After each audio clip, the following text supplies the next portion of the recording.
Welcome back, you filthy exiles. So this is just going to be a really quick video, and I've been playing around with this mechanic just in light of the obvious off-screen one hits and all sorts of weird and wacky shit that are happening in this league.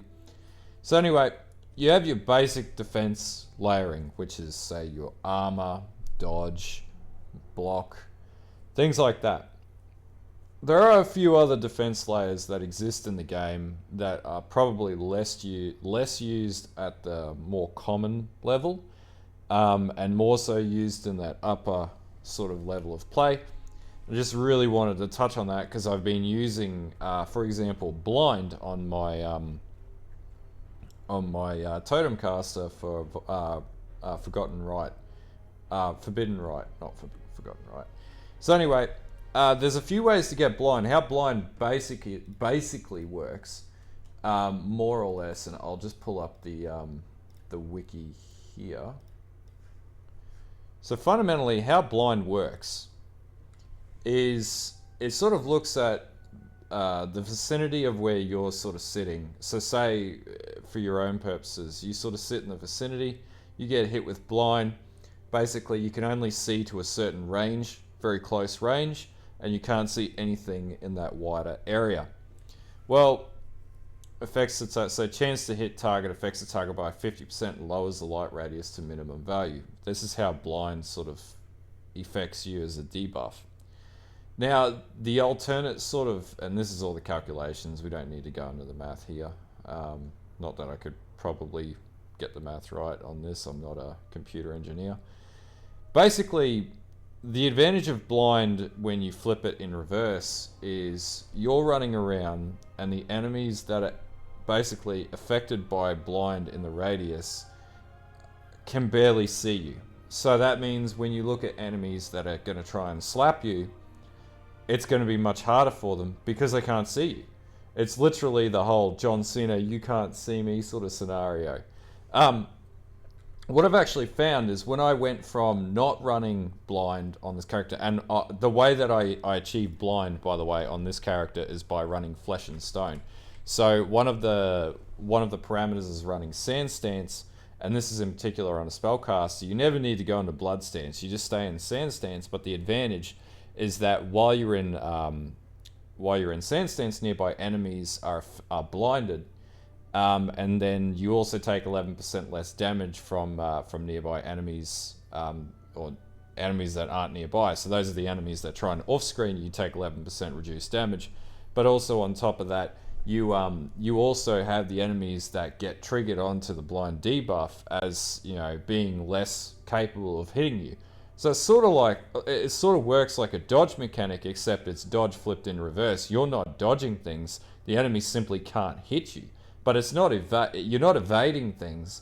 It's just they're like Star Wars bloody stormtroopers with their laser beams. They sort of shoot all around you and they hit everything else except you. So you can do this with pretty much any build. You can put flesh and stone on. The thing that I will say is to sort of get this into your build, you will need to sacrifice damage. And that's what I've had to do. Like, this could be much more damaging, but, Forbidden Right is already really powerful. And, Tooltip 247 gets up to like 303k when it peaks. It's already really powerful, but the question is it better to do more damage and get hit all the time, or is it better to do a little less damage but not get hit as much and die a lot less? That's sort of the question of, do you want to progress in leveling, or do you just want to glass cannon everything and cheese it and hope to God that you don't die? Hope to God that you can kill the enemy quicker than it can kill you, which is also a defensive layer in itself, but it's a much less reliable defense layer. So that's the first one, blind. I challenge you, try it out on your build, see what happens. Drop off one aura that you don't really need. You've got it there so that it looks, so that it gives you that little bit more confidence and damage output. Switch it out and see what happens on your build. That's one thing that you can do. So you can run blood and sand on pretty much anything. Flesh and stone on anything. Now, the other defensive layer that is less commonly used is actually avoidance, which is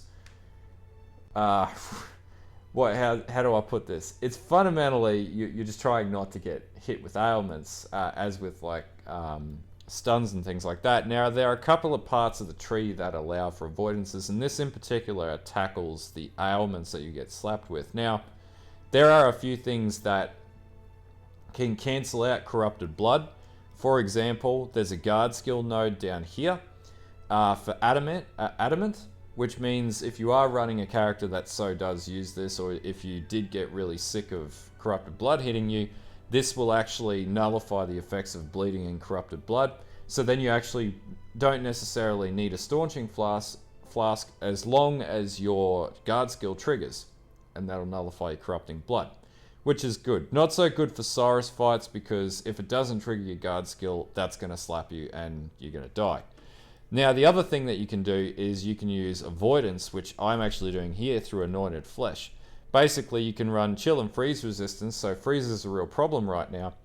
And you can get reduced freeze duration and reduced effective chill on you, as you can get reduced effective shock and reduced effective ignite resistance. There's also another node down here for characters that you're running in this vicinity. We'll see if we can find it. There we go. Crystal Skin. 15% chance to avoid elemental ailments across the board. So that's all elemental ailments, and then obviously 30% to avoid shock, cold and frozen, and also fire or ignite. So that sort of nullifies that. Doesn't nullify things like anything that to do with poison, but you know, it does give you a bit of ability to combat some of the ailment changes that have been murdering us severely this league. Be it that this is quite a good skill. It also pushes your max cap resistances 1% further, which reduces the amount of elemental damage closer to 100%, which we could never get to, but you know, is a nice pipe dream to try and do that. Every percent counts when you're playing up in, you know, level 83, 85 maps and things like that. So those are a couple of the other defense layers. Now the other places you can find this on certain gear, can roll on items. You can also craft it. So if you type in avoid, can have 80% chance to avoid being frozen, that you can find through syndicate encounters, and you can craft that on your boots. Same with stun avoidance, and also chance to avoid elemental ailments. There is an argument that you could craft 100% avoidance and just never be hit by chills, freeze, ignites, or shocks. And then if you've got corrupted blood immunities and things like that, that'll save you a lot of woes. The other thing is you can roll it on your flasks, so you can have chill immunity and freeze, but you're relying on flasks. So if you take it away and you rely on it in your tree, it's a little bit more reliable than on flasks. So you could have it as a double down on flasks. If you have that little bit of percentage avoidance that you're not covering, like 20 or 30%, then you could have it on flasks just for that little extra measure. Anyway, I thought I'd do a really quick video just sort of covering off on these mechanics. They're not necessarily used as much for common sort of, you know, builds or players that are less experienced in the game. But what you'll see on a lot of players that have been playing for some time, they recognize that some of these ailments will fuck you up. And unfortunately, if you're playing things like hardcore or SSF, these are some of the things that you'll need to craft in your build to really sort of deal with some of the more complex mechanics in the game. That's not to say that, yeah, it is a little bit fucked at the moment, the way that the game is built around getting one shot from off screen all the time. But, you know, these are some ways that you can try and combat that as best you can to minimize that sort of impact on your gameplay and to keep you ticking through maps a little bit more efficiently. Now, firsthand, the other thing I'm also using is things like Withering Step, which gives you phasing and phasing and elusive. You can get elusive on boots as well. There are, you know, different methods that you can get elusive. So you can go for no witness. This will give you a chance to get elusive on kill, though it's not reliable in boss encounters. But elusive basically means you accrue dodge chance, and you can basically just sort of run through enemies and not worry too much about getting hit. There's a number of different sort of defense layers that you can target outside of the standard defense layers, as opposed to going tank, dodge, block, or just straight up energy shield and regen. But yeah, experiment around. These are just some ideas, you know, considering the difficulty that we've all been having in the league, to sort of go, you know, maybe reassess your build, have a look and see where you can fit in what was it, a flesh and stone sort of gem. 35% mana reservation, so there might be somewhere that you can fit it in that might be worthwhile, and give it a crack and see if that increases your survivability to get you leveling up past 90. I know when we hit that 90 cap and you start dying, doing T16s and late game and things like that, it's a bit of a pain in the ass. Just losing, was it 2 bars XP every time you die is 10% XP every time you die. You can farm for like 3 hours and die 2 times and just lose all of that bloody progress. So these are some ways that you can combat that and sort of get a bit more confident in that late game. Anyway, if you like this video, like and sub. Until next time, and also put a comment in the description. Tell me what you think. If you've got other ways of getting around damage and defensive layers, then by all means, share with everyone. Let's try and get everyone sort of up to par with what things we can do to sort of mitigate the impact of this 3.15 nerf hammer league sort of effect. And anyway, until next time, bye.